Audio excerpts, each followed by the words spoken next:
Bien, bonjour. Donc, Henri, bonjour. Est-ce que vous pouvez commencer par déjà vous présenter et ensuite présenter l'initiative de la Maison du Néerlandais qui se situe à Tailleul. Je vous écoute. Bonjour tout le monde, merci de m'avoir invité aujourd'hui. C'est vrai que la maison du Néerlandais que je représente se situe à Bailleul, mais notre objectif est en fait de rayonner dans toute la Flandre intérieure, voire même maritime et, je cite M. Messiaen, gallicane. Et donc, je suis là un petit peu pour tâter le terrain sur Hasbrook parce qu'actuellement, nous ne sommes pas encore présents sur votre belle ville. Bon, là, je n'ai pas vraiment répondu à la question. Je vais parler un peu de moi, même si ça me gêne un tout petit peu.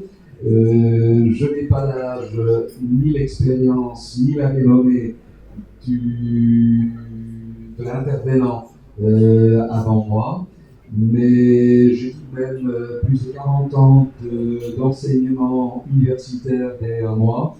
J'ai enseigné à la fois le français des affaires aux néerlandophones, que ce soit en Flandre belge ou aux Pays-Bas, et le néerlandais des affaires aux francophones, essentiellement à l'université littorale Côte d'Opale à Dunkerque. Accessoirement, et selon la demande, j'ai aussi fait cours d'espagnol des affaires, des trois côtés des frontières.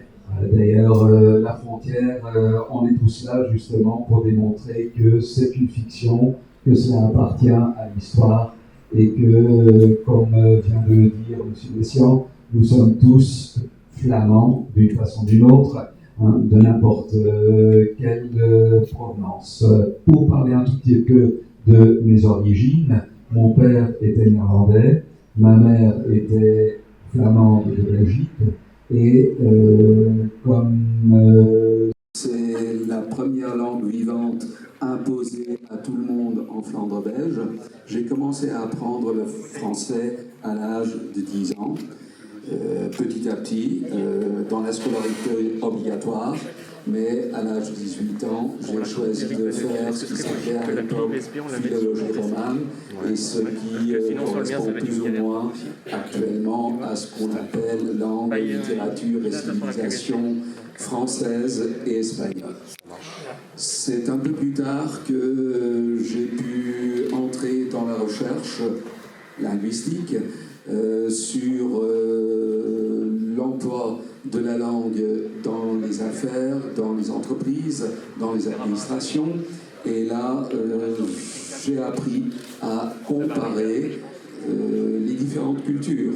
C'est-à-dire qu'il ne suffit pas de bien maîtriser l'autre langue pour pouvoir bien négocier. Parce que on peut s'exprimer de façon tout à fait correcte. Le tout, pour une entreprise, c'est de décrocher le contrat et avec le plus de bénéfices possible. Et là, c'est ce qu'on appelle la pragmatique linguistique. Hein, qu'est-ce qu'on veut obtenir en parlant? Là, je fais un long discours, ce qui n'était pas du tout prévu, mais en guise d'introduction, hein, voilà ce qui me distingue un tout petit peu des autres personnes que vous allez peut-être écouter également aujourd'hui. Moi, c'est la langue, les affaires et l'interculturel. Merci. Alors, du coup, donc, vous êtes président de la Maison du Néerlandais de Société Mutuelle, mais qui rayonne sur le territoire. Quelle est actuellement donc, la mission que s'est donnée la Maison du Néerlandais?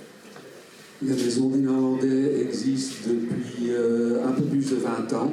Donc oui, je suis arrivé en France il y a 25 ans, mais je ne suis pas du tout à l'origine de la Maison du Néerlandais.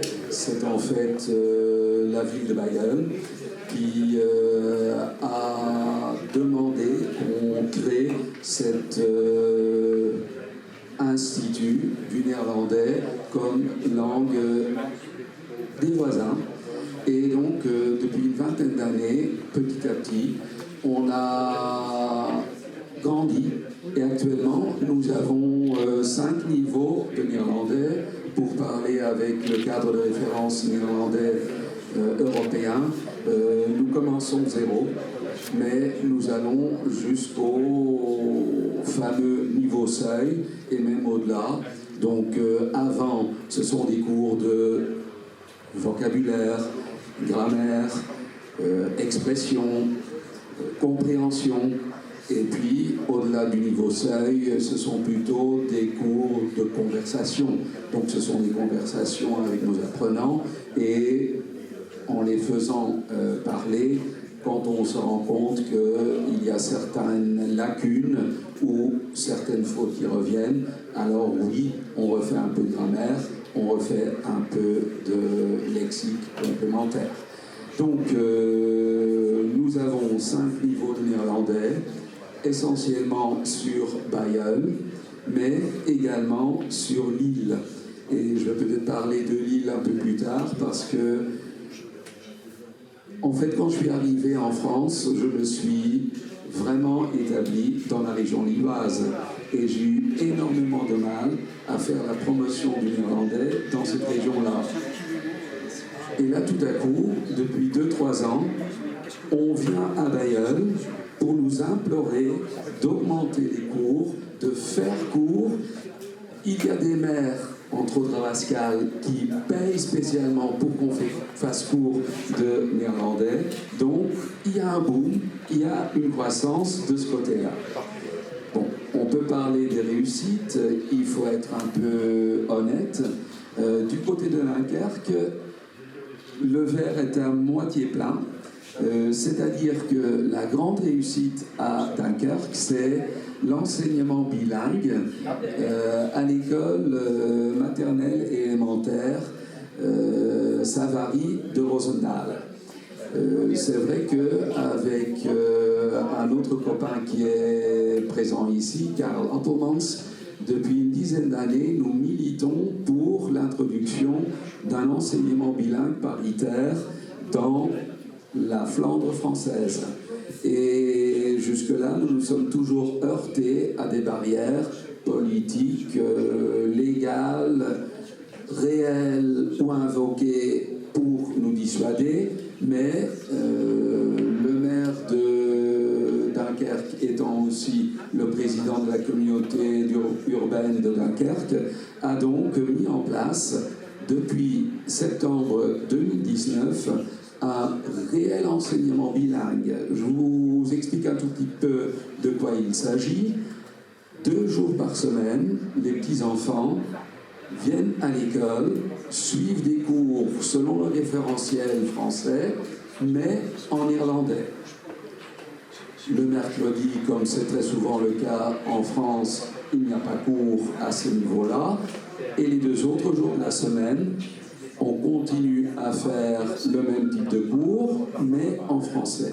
Donc, il y a une Française qui fait cours 2 jours par semaine en français, une bilingue parfaite, parce qu'elle a appris le néerlandais à Louvain, dans la grande école où, par hasard, j'ai enseigné il y a un certain temps. Et elle est donc vraiment bilingue et elle fait tous ces cours-là en irlandais. C'est la 4e année cette année-ci. Donc chaque année, il y a un niveau de plus. Comme 2 jours par semaine, c'est à mi-temps, elle se charge de 2 classes. Et ils ont déjà engagé quelqu'un d'autre parce qu'actuellement, il y a 4 classes. Comme elle a commencé, elle a la joie de monter chaque année parce qu'entre-temps, on a aussi compris qu'elle est capable d'écrire le matériel pour le donner à des jeunes avec un peu moins d'expérience qui peuvent donc prendre la relève. Je dirais que là, c'est une des choses que nous voulons favoriser. Et je reviens quand même à votre question, qui était quels sont les objectifs de la Maison du Néerlandais. En fait, il y en a 2. 1, faire la promotion du néerlandais et de la culture néerlandophone. Et pour ceux qui en douteraient un tout petit peu, le néerlandais englobe également le flamand. Nous ne sommes pas du tout sectaires. Nous faisons la promotion de la culture néerlandophone. Par cela, nous voulons dire également la culture flamande, bien entendu. Donc, j'ai parlé du niveau élémentaire. Je voudrais quand même toucher 2 mots aussi sur la ville de Bailleul. La ville de Bailleul, depuis 20 ans, elle est à l'origine de la Maison du Néerlandais. Depuis presque 20 ans, elle organise également, par l'intermédiaire de la Maison du Néerlandais, justement des initiations de néerlandais pour les jeunes enfants. Les jeunes enfants, à l'école maternelle, au cours préparatoire, en cours élémentaire 1 et 2, on peut faire un éveil linguistique selon la législation française, ce qui se fait partout. Seulement, la loi prévoit, ce qui est généreux, ce qui est formidable, 8 langues étrangères, 6 langues régionales, et en plus, dans l'Académie de Lille, le Nord-Pas-de-Calais si vous préférez, on y a ajouté le néerlandais et le flamand. Mais en fait, ce sont les maires, ce sont les directeurs d'établissement, ce sont les parents, ce sont les enfants qui choisissent. Il va de soi que dans une petite école ou une école moyenne, il est impossible d'offrir 16 langues. Et donc, en général, à ce niveau-là, il y en a une seule. Donc, ce que nous faisons, nous, à la fois à la Maison du Néerlandais et dans l'association enseignement bilingue, c'est du lobbying, essentiellement auprès des politiciens, auprès des maires, pour qu'ils considèrent réellement la possibilité d'introduire le néerlandais. Je reviens à la belle réussite de Dunkerque avec cette école Savary où il y a de l'enseignement bilingue. J'ai oublié de dire que cela n'est possible que parce qu'il y a à chaque niveau au moins 2 classes. Donc les parents ont toujours la possibilité de choisir la scolarité de leurs enfants en langue maternelle exclusivement. Et nous sommes parfaitement d'accord. D'ailleurs, pour ma carrière, j'ai beaucoup voyagé dans toute l'Union européenne dans le cadre d'Erasmus. J'ai donc visité beaucoup d'autres systèmes d'éducation et partout, on a la même priorité. Les parents doivent avoir le droit, et à un certain âge, les étudiants eux-mêmes doivent maintenir le droit d'être scolarisés ou de suivre les cours à l'université en leur langue maternelle. Mais à côté de cela, heureusement, il y a d'autres possibilités. Et c'est là qu'on essaye de faire intervenir le plus possible également le néerlandais. Juste encore 2 phrases, parce que je vois qu'il y a une autre question qui se prépare. Au niveau du second degré, il y a à Alouin, d'abord l'école Anne-Franck Jean Moulin pour ce qui est de l'élémentaire, mais après il y a un collège, Robert Schumann, qui a une section internationale français-néerlandais. Je vous explique en quelques mots en quoi cela consiste. À nouveau, les référentiels, les programmes sont respectés à la française, seulement 9 heures par semaine, ces jeunes de 11 à 14 ans ont cours en néerlandais. 3 heures de néerlandais langue vivante, 3 heures de civilisation néerlandophone, je répète, néerlandais, flamand, et j'espère qu'on parlera un tout petit peu aussi des autres territoires où il y a du néerlandais. Je pense au Suriname, je pense à l'Afrique du Sud, je pense à certaines îles comme Saint-Martin, Saint-Barthélemy, que d'ailleurs nous partageons avec la France. Et puis, 3 heures de néerlandais, 3 heures de civilisation, non, je crois que c'est même 4 heures de civilisation par semaine, et 2 heures d'une matière non linguistique. On a opté pour l'histoire géo, qui est donc enseignée comme si elle était enseignée en français, même contenu, même perspective, mais en irlandais. Si je dis même perspective, j'ai une fille qui a été scolarisée à Lille et mon grand choc culturel, c'était au moment où elle devait apprendre l'histoire de François Ier et de Charles Quint. Moi qui viens de la Flandre belge, j'avais appris les choses autrement, même en Espagne. Donc, je plaide ici, mais ailleurs aussi, pour l'introduction d'une histoire européenne, messieurs les historiens. J'en appelle à vous pour appuyer cette initiative. Je sais que ça se fait déjà, mais je sais aussi que ça s'enseigne pas encore, sauf peut-être dans certaines facs ou aux écoles. Alors, j'ai presque fini parce qu'il y a encore le lycée. Il y a le lycée Gambetta à Tourcoing, qui lui aussi a une section internationale. Un peu la même chose qu'au collège Schumann.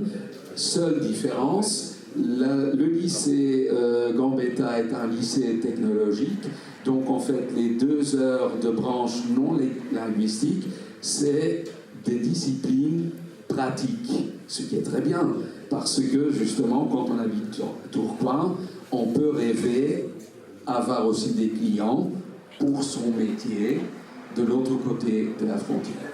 Et après, bien entendu, mais ça c'est pour les heureux élus, on peut faire du néerlandais à l'université. J'en termine par là. Essentiellement sur l'université de Lille, que ce soit à Roubaix en langue étrangère appliquée ou au centre de Lille en langue, littérature et civilisation germanique, scandinave, néerlandaise. Alors, est-ce que, alors du coup, je profite, je vois qu'il y a la présence d'élus d'Innsbruck qui nous font l'honneur de leur présence aujourd'hui. Est-ce que l'initiative de Jean-Paul Savary, donc à Dunkerque, aurait toute sa pertinence ici sur Innsbruck, par exemple? Oui, alors je ne peux pas parler au nom de la rectrice, je ne peux pas parler au nom des présidents de communautés de communes, mais je crois savoir que Mme Coabuil a pris des initiatives pour contacter les maires des grandes villes du Nord-Pas-de-Calais, Saint-Omer, Lille, Innsbruck, pour leur souffler que ce serait une belle idée. Et je suis sûr que Patrice Folgrit et son équipe feraient tout pour vous renseigner, parce qu'il ne faut pas que tout le monde réinvente la poudre. Hein. Il y a eu ce projet pilote qui réussit, qui depuis 4 années avance, donc ce serait très bien qu'à Innsbruck aussi, on puisse mettre exactement la même chose en place. Donc ça veut dire on respecte à 100% les structures franco-françaises, on respecte tous les décrets qui concernent l'éducation nationale et on passe par le rectorat pour demander l'autorisation de mettre en place, mais puisque la rectrice et son équipe ont décidé de faire eux-mêmes la promotion de cette nouvelle initiative, je suis sûr que si vous vous approchez du rectorat, vous serez très favorablement accueillis et vous aurez les moyens si cela vous intéresse. Et je vous dirais, je vous motiverai à le faire, car que ce soit ici sur Innsbruck et sa région, dans les entreprises que vous avez, que ce soit commerce ou autres entreprises, vous avez la possibilité d'une clientèle venant de l'autre côté de la frontière. il n'y a que quelques dizaines de kilomètres d'ailleurs, et il y a un certain pouvoir d'achat. Et ils veulent bien participer avec vous. Et surtout, s'ils sont abordés par des personnes qui parlent, ne fût-ce qu'un tout petit peu leur langue. De toute façon, le principal partenaire économique des Hauts-de-France, c'est le Benelux, donc pour moitié en tout cas néerlandophone, dont on connaît le dynamisme économique. Est-ce qu'il y a aussi une dynamique, une attente populaire? Parce qu'il faut... Là, je pense par exemple aux familles qui sont obligées de traverser la frontière tous les jours. Alors, je pose la question, mais parce que je le vis moi-même, à défaut d'avoir une offre en néerlandais ici sur le territoire de la République française. Donc, est-ce que ce n'est pas aussi une façon de ramener ces familles sur le territoire en disant il y a une offre de néerlandais, restez à l'éducation nationale? Parce que la plupart des familles souhaiteraient en fait. Tout à fait. Là, je présenterai les choses comme un choix. Un choix qu'ont actuellement les parents, tout au moins ceux qui habitent très près de la frontière, parce qu'il faut quand même s'investir pour conduire chaque jour ces petits-enfants, mettons de Hazebrouck à l'autre côté de la frontière, ce qui n'est pas évident, je m'imagine, mais oui, l'enseignement bilingue en tant qu'association fait justement ce travail de lobbying. La Maison du Néerlandais fait ce travail de promotion pour convaincre de plus en plus d'écoles, de maires, le département et même la région, je dois admettre que de ce côté-là c'est un peu plus difficile apparemment, à organiser de plus en plus d'enseignements de néerlandais de ce côté-ci de la frontière. C'est vrai. Si vous envoyez vos enfants, et je sais que c'est votre cas, de l'autre côté de la frontière, ils seront scolarisés à la flamande, à la belge. Je reviens à mon petit exemple, mais ce n'est qu'un exemple parce qu'il parle. Ils verront Charles Quint comme un grand héros qui était un empereur, qui avait un empire où le soleil ne se couchait jamais. Et ce monsieur était né dans la région flamande belge. Pour l'éducation nationale française, il est peut-être préférable que leurs enfants qui veulent quand même être initiés au néerlandais entendent au moins également l'histoire du roi de France qui a assis son pouvoir en dépit de l'impérialisme de Charles Quint. Donc c'est une toute autre perspective. Si vous voulez mon avis, mais je suis moi-même multiculturel. Je vous ai dit au début, père néerlandais, mère flamande, 25 ans que j'habite en France. Je suis hispanophile, bon je ne sais pas si je peux le dire ici, mais c'est pas pour rien que j'ai d'abord un master en linguistique espagnole. Je trouve que différentes cultures, c'est une richesse. Et si on peut apprendre cette culture sur le tas, avec des habitants, c'est encore mieux. Mais ça n'est pas donné à tout le monde. La prochaine question sera plutôt d'ordre économique, enfin, plutôt vis-à-vis de l'emploi. On entend alors, dans le débat néerlandais-flamand que le flamand occidental, tel qu'il est proposé, serait beaucoup plus judicieux vis-à-vis de l'emploi transfrontalier. C'est un argument qui est utilisé par rapport à ceci. Donc j'avais une question par rapport à ça. Pourtant, aucune fiche de poste ne demande le West-Vlaamsch comme acquis. Par contre, le néerlandais. Donc du coup, question, quelle langue choisir par rapport à l'emploi? Alors, je reviens d'abord à ce que vous venez de dire il y a quelques minutes. Le Benelux, en fait, c'est plus de 3/4 de locuteurs du néerlandais. Et c'est là votre question. Donc, si on apprend, quand on est de Hazebrouck, quand on est de la Flandre intérieure, le néerlandais, en tant que langue standard, on est prêt à se lancer sur ce marché de 25 millions de locuteurs natifs. Et le flamand, n'importe lequel, que ce soit celui qui est parlé à Anvers, au Limbourg, au Brabant ou en Flandre belge, n'est rien d'autre que un des régiolectes de cette langue. Et si on connaît, si on maîtrise plus ou moins la langue standard, on peut s'adapter très facilement à l'accent, parce qu'il s'agit surtout d'un accent, je veux dire la façon de prononcer. Il y a, c'est vrai, une petite partie du lexique qui varie aussi. Par contre, si on a la démarche inverse, et si on commence par un dialecte, tel que le flamand occidental du nord de la France, déjà en traversant la frontière, on ne vous comprend plus. Et pendant plus de 25 ans, j'ai enseigné le néerlandais à l'université de Dunkerque. Et là, j'ai toujours enseigné le néerlandais standard. Et je sais que parfois, ça a été un choc pour mes meilleurs étudiants. Ils devaient faire un stage en entreprise. Ils étaient tellement motivés par le néerlandais, par la culture néerlandophone, qu'ils avaient choisi de travailler à Furnes.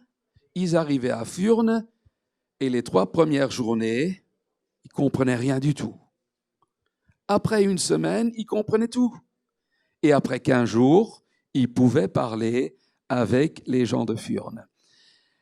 Maintenant, si par hasard, ils doivent aller à Anvers, où le régiolecte est tout autre, s'ils vont à Groningue, et j'ai choisi à dessein le nord extrême ou presque extrême des Pays-Bas, même chose, hein, ils peuvent s'intégrer très facilement. De là que, du point de vue de la didactique, de l'apprentissage du néerlandais ou du flamand, avec tout ce que j'ai lu sur ma langue à moi, mais aussi sur d'autres langues, il est prouvé de façon tout à fait irréfutable qu'il vaut mieux apprendre une langue standard et greffer là-dessus, par après, tel ou tel régiolecte, voire même tel ou tel dialecte. Moi aussi, je trouve que les dialectes, les régiolectes, sont langues de communion. Et donc, je ne suis pas du tout contre. Hein, je veux simplement dire que si on ne peut pas prévoir si le client ou si l'employeur sera situé ou aura son quartier général, son siège, pour parler plus langage d'affaires, à Anvers, à Amsterdam ou à Isegem, il vaut mieux posséder des connaissances en néerlandais standard. Dernière chose sur l'employabilité, je ne vais pas citer les chiffres de chômage dans le nord de la France, Nord-Pas-de-Calais, surtout quand il s'agit de la tranche d'âge 15-30 ans, de ceux qui ont un diplôme, que ce soit un diplôme technique, technologique, professionnel, universitaire. Mais parfois, j'ai eu pitié de mes meilleurs éléments ayant obtenu un master et qui ne trouvaient pas de travail. Et une année après, ils reviennent en réunion d'anciens et ils me demandent « Monsieur Vassen, vous n'avez vraiment pas de tuyau? Ça fait 1 an que je n'ai pas trouvé de travail. Mon meilleur élément de l'année d'avant. » Ils étaient plusieurs dans le même groupe. Il y a une deuxième jeune fille qui prend la parole. « Moi, j'ai du travail. » Caissière chez Auchan. Master en langue pour les affaires. Tandis que à Roeselare-Isegem, actuellement, encore en période post-Covid, ou Covid, bon, je ne sais pas si je dois être optimiste ou un peu moins, il y a 0% de chômage. Tous les économistes vous expliqueront qu'il faut 3% pour que les entreprises puissent tourner normalement. Donc, il prie pour que vos jeunes viennent, et les moins jeunes aussi d'ailleurs, viennent de l'autre côté de la frontière pour renforcer leur force de travail, que ce soit en tant qu'ouvrier, parce que j'ai beaucoup entendu cet argument-là. Oui, les Français, on les veut pour les petits travaux que les autres ne veulent pas faire. C'est pas vrai. Si ces jeunes Français maîtrisent aussi la langue de ce pays, c'est-à-dire ils ont besoin de vous parce que le français des néerlandophones faiblit. Mais si en plus vous pouvez prouver que vous êtes intéressé par leur langue à eux, alors vous êtes aussi accepté pour des postes, pour de beaux postes, sachant que les salaires sont en moyenne supérieurs et qu'il y a même la fiscalité qui, bon, ça a un peu diminué, mais qui est encore toujours favorable pour les transfrontaliers. Merci beaucoup. Merci à vous. Le plaisir.